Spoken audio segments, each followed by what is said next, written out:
Have you ever lost someone and you felt so much pain and you felt your life is empty and you are broken and you didn't know how to move forward? You also felt like you are stuck in a pain that no one could see.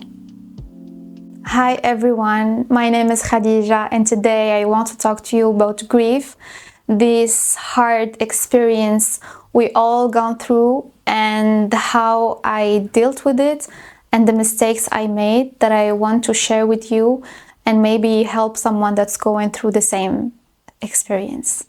Keep watching. They say grief is the price we pay for love. When you love deeply and you are emotionally connected to someone or maybe something and you lose them, it's like a part of you is missing. It's like your life is empty. It's like you are so angry and you don't know why it happened to you. And it's so hard to understand these emotions and to deal with them in a healthy way. For me, grief, it was the hardest thing I've ever experienced in my life. Not because it's hard. Yes, of course it's hard. But it was because I didn't know how to deal with it and how to understand the emotions I was going through and deal with each one of them separately and reassure myself and leave the space for me to express the anger, the sadness, the regrets, the frustration. And this is the hardest part about grief, not understanding what we are going through. We all experienced a loss. I experienced a loss. I was in some places in my life where I had to let go of people, where I had to let go of things that I really loved and cherished because of different reasons. But the grief that happened after the loss, I just didn't know how to deal with it. And it was so hard for me to just accept the idea that those people or those things are no longer in my life and they left with a piece of me and I'm no longer the same person, and just to accept this fact and move forward. That's why I really wanted to talk about this topic, because I think a lot of people go through the same thing but they don't know how to deal with it. So when you are deeply connected to someone or to something, the grief, it's so hard because the pain is as hard as the love you had for this someone or this thing. So for example, if you are going through a breakup, of course you're gonna feel so much pain because you were yourself, you removed the shields around you and you were completely vulnerable with the person and you connected on a deeply emotional level. That's why it's so hard for you to move on and to accept the fact that this person is no longer in your life. First of all, what I want to talk to you about is knowing and having the awareness of the emotions we are going through and experiencing is really important. When you are experiencing grief, there are 5 stages that you will go through. Maybe not all of them, maybe just 1, 2, 3, it depends. Each one is different and we all have different experiences. So, first of all, the first thing we all experience, maybe I'm not gonna say all of us, but most of us go through denial. When we lose someone or something, we are in this denial. Like you are telling yourself, this can't be happening. This is not happening to me. And it's so hard to accept it because your brain doesn't want to let go of that person and doesn't want to believe that it's actually happening. this person is no longer in your life. So this stage of denial, it comes with a lot of emotions. Your brain, it's like there's this part of your brain that wants to protect you because the pain is so strong. And now you are going through this phase of denial. This isn't happening to me. Maybe for some people it can be days, for others it can be months. So this is the first stage of grief. The second stage of grief is anger. And with anger, it comes the question, why is this happening to me? Why? Just, you don't understand. You're so frustrated, angry, and you don't know, did something wrong? Like in life? Is it like karma? Is it something you did bad? Or a lot of questions you are asking now because you are so angry and frustrated at yourself and at life. The third stage after anger is bargaining, or we can call it the regret phase, because you ask yourself, what if I did this when this person was here and things turned out to be different? Or if only I did this, or if only I said this. And a lot of regrets, a lot of shame, and this uncomfortable feeling of helplessness because you didn't do enough, maybe, or you didn't do what you wanted to do.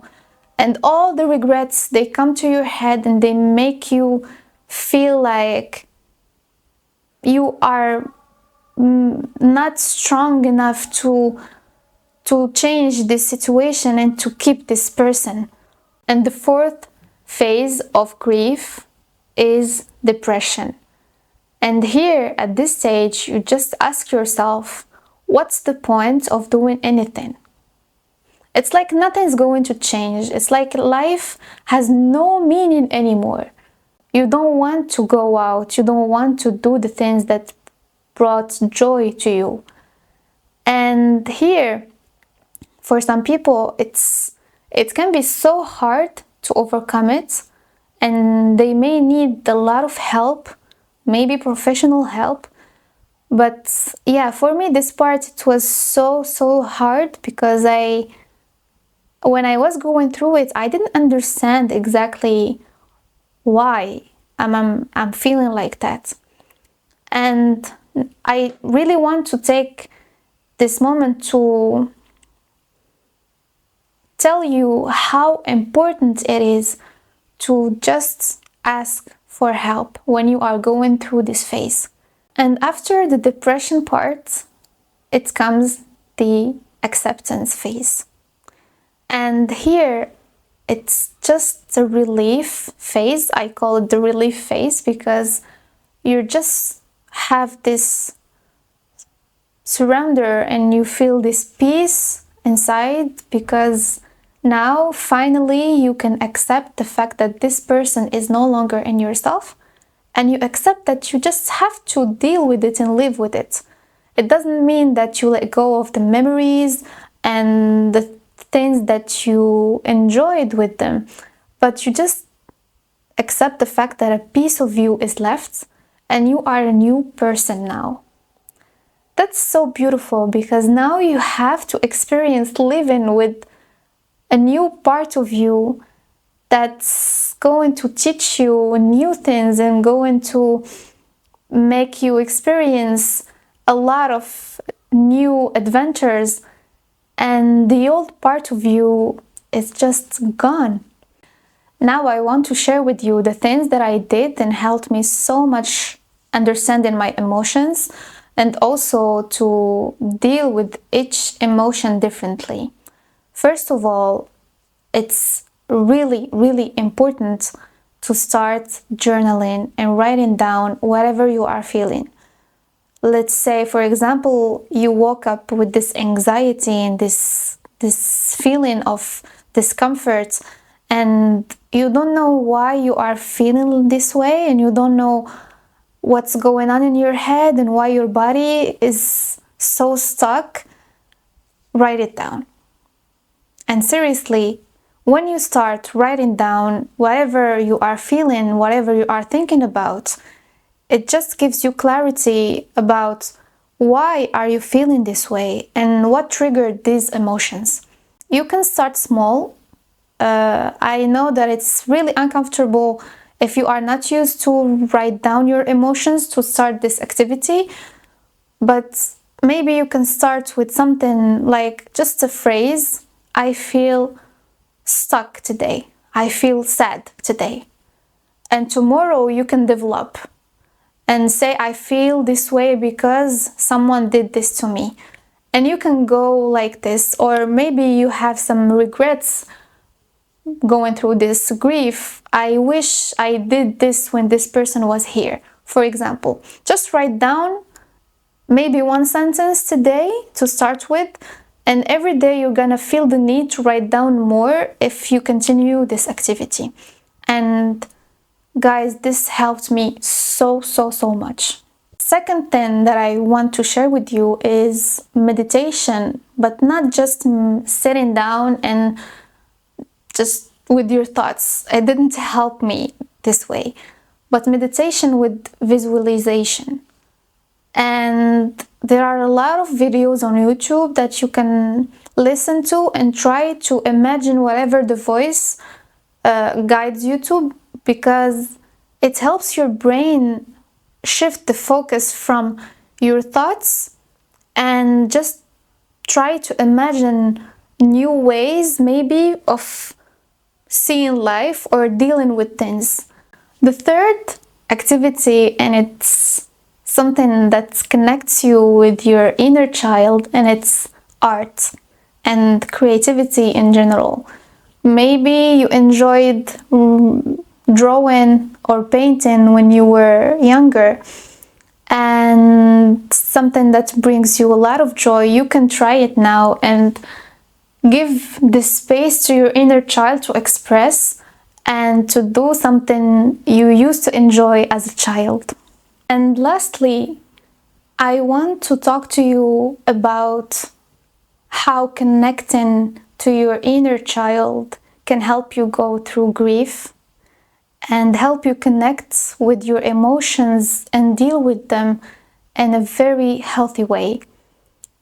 We all experienced something when we were children. We were fragile, vulnerable, we were so sensitive. And whenever something happens when we grow up that triggers this pain, this inner child wants to talk to us and wants to express itself. So for me, connecting with this part of me was so helpful. And I can recommend inner child work through taking a moment in your daily life and start asking yourself questions, imagining the face of yourself when you were a child, and just have this dialogue, this conversation with them about how are you feeling today, what do you need from me. It's deeper than that, it's more complicated than that, but maybe just start small, just closing your eyes and ask those questions to your inner child.